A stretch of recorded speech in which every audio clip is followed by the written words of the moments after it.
화려한 의상, 클래시컬한 음악, 뛰어난 무대 메커니즘으로 뮤지컬계에 새로운 역사를 썼다 평가받는 작품이 있습니다. 바로 오늘 소개할 뮤지컬, 오페라의 유령입니다. 1919년 낡은 파리 오페라하우스 경매장. 휠체어를 탄 남자는 심벌즈를 연주하는 원숭이 음악 상자를 구입합니다. 이 남자는 극장의 후원자였던 라울인데요. 폐허가 되다시피 한 오페라하우스의 경매장에서 그는 잠시 생각에 잠기고 시간은 50년 전 화려했던 그 시절로 돌아갑니다.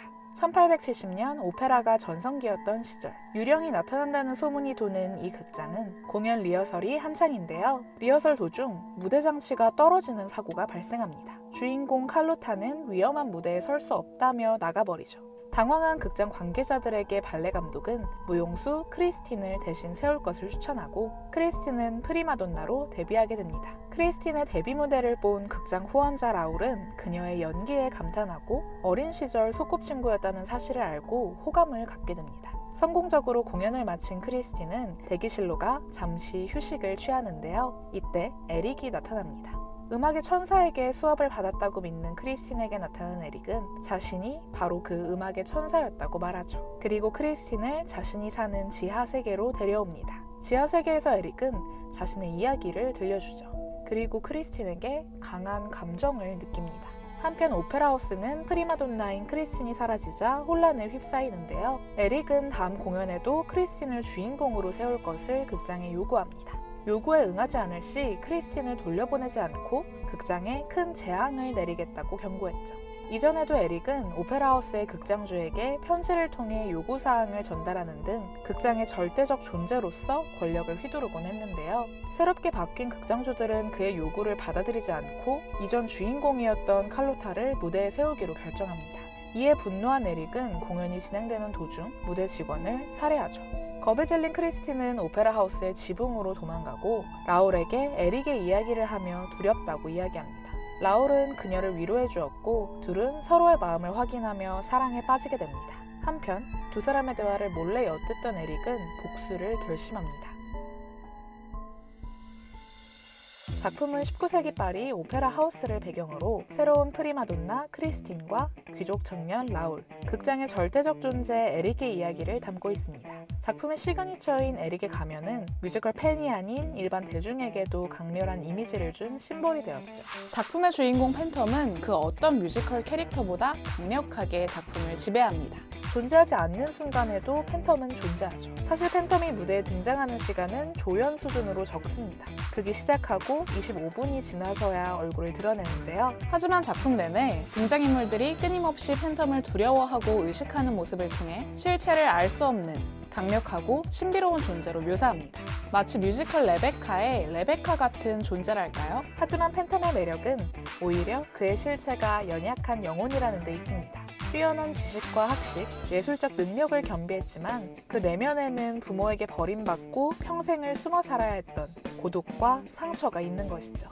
매력적인 캐릭터, 팬텀의 감명을 받은 작곡가 앤드류 로이드 웨버는 이 이야기를 뮤지컬로 만들어야겠다고 결심합니다. 앤드류 로이드 웨버의 이야기는 뮤슨트에서도 자주 다뤘었죠. 락 뮤지컬 지저스 크라이스트 슈퍼스타로 성공을 이룬 앤드류 로이드 웨버는 자신의 클래식 작곡 능력을 오페라의 유령을 통해 선보이려 합니다. 웨버가 작품 제작을 시작하려던 때 이미 팬텀의 이야기로 만들어진 뮤지컬이 있었는데요. 동업자 카메론 맥켄토시는 케닐의 뮤지컬을 조금 손봐서 올리자는 의견이었지만 웨버는 모든 곡을 새로 쓰겠다고 주장합니다. 자신의 작품 세계를 클래시컬한 영역으로 확장하기 위함이었죠. 그렇게 1988년 개막한 오페라의 유령은 개막 직후 엄청난 인기를 얻게 됩니다. 당시 뮤지컬 티켓 가격을 훌쩍 넘는 45달러의 비싼 티켓이었지만 관객들은 공연을 보기 위해 그 금액을 기꺼이 지불했죠. 작품엔 웨버의 음악뿐만이 아닌 당시로서는 센세이션했던 다채로운 볼거리들이 많았기 때문인데요. 오페라 하우스 아래 호수, 극장 천장에서 추락하는 샹들리에, 대형 코끼리 등 작품엔 다양한 상상력을 자극하는 볼거리가 가득합니다. 오페라의 유령의 연출가 해롤드 프린스와 무대 디자이너 마리아 비오른스는 작품 제작 당시 원작 소설의 영감이 된 파리의 오페라하우스를 수차례 방문해 오페라하우스의 지하 공간부터 지붕 위까지 샅샅이 스케치했다고 하는데요. 팬텀이 크리스틴을 데리고 간 지하 호수와 극장 옥상 모두 실제 오페라 하우스에 존재하는 곳들의 영감을 얻은 것이에요. 작품의 명장면으로 손꼽히는 샹들리에 추락신 역시 실제 사건을 기반으로 한 것입니다. 1896년 거대한 샹들리에를 받치고 있던 평행추 중 하나가 부식되어 샹들리에가 객석 위로 떨어지는 사고가 발생했는데요. 이 사고를 극중에서는 팬텀이 분노해 의도적으로 샹들리에를 떨어뜨리는 모습으로 차용했습니다. 실제로 공연을 보시면 객석 4열에서 5열 정도 위쪽에 30만 개의 유리구슬로 제작된 500kg의 샹들리에가 떨어지는 모습을 보실 수 있죠. 극장 지하 호수부터 샹들리에까지 오페라의 유령의 상징적인 씬들의 무대 장치는 당시로서 구현하기 어려운 스케일이었기에 오늘날까지도 그 구현 방법은 엄격히 비밀에 붙여지고 있습니다. 물론 오페라의 유령 이전에도 이 이야기를 다룬 작품은 많았습니다. 원작 소설의 이야기가 매력적이었기 때문인데요. 작품의 원작인 소설 오페라의 유령은 프랑스 추리소설 작가 가스통 루르의 작품입니다. 소설은 화자가 국립음악원의 문서보관소에서 팬텀에 관한 서류를 발견하면서 이를 밝혀가는 탐정물 형식을 띠는데요. 잡지사 기자로도 활동했던 가스통은 기자 출신답게 소설의 인터뷰 내용을 싣기도 하고 수사 기록물을 제시하는 등 사건을 하나하나 취재해가며 팬텀의 실체에 다가가는 방식으로 호기심을 자극했죠. 또 가스통은 실제 사건에서 영감을 받아 작품을 썼다고 해요. 작품의 배경이 되는 파리의 오페라 하우스는 파리의 오페라 거리를 만들겠다는 나폴레옹 3세의 계획에 따라 가장 마지막에 설립된 극장인데요. 공사 도중 전쟁으로 잠시 중단되기도 하고 감옥으로 쓰이던 때도 있었어요. 건설 과정 중 시체가 발견된 때도 있었죠. 이런 흥미로운 실제 이야기는 소설의 영감이 되었습니다. 워낙 큰 인기를 끌었던 작품인 만큼 여러 장르의 제작자들은 너도 나도 제작권을 따내기 위해 경쟁했는데요. 오페라의 유령이 가장 성공한 작품이긴 하지만 먼저 뮤지컬 제작권을 따낸 건 다른 팀이었어요.